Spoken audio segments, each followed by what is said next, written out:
Biliyorsunuz önümüzdeki pazar günü inşallah ilk teravihimizi kılacağız. Pazartesi günü itibariyle de oruçlu olacağız.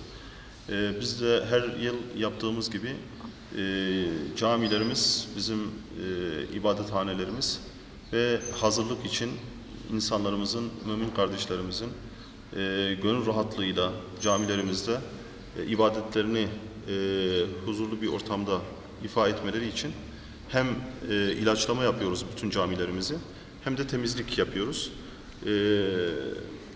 Tabii ki Ramazan ayı arınma ayıdır.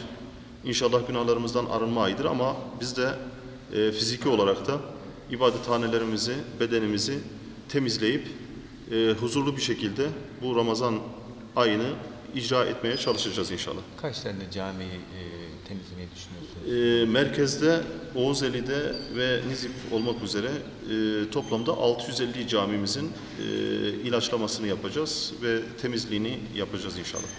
Ramazan için camilerde böcekleri öldürmek için vatandaşımız diyorlar. Yani biz de memnun oluyoruz. Isıran böcekler var. Onun için Büyükşehir Belediyesi'ne çok çok teşekkür ediyoruz. Şu anda camimizi ilaçlıyorlar. 3 aylar münasebetiyle Allah-u Teala cümlemize yar ve yardımcı olsun. Belediye başkanımıza da yardımcı olsun. Çok teşekkür ediyoruz.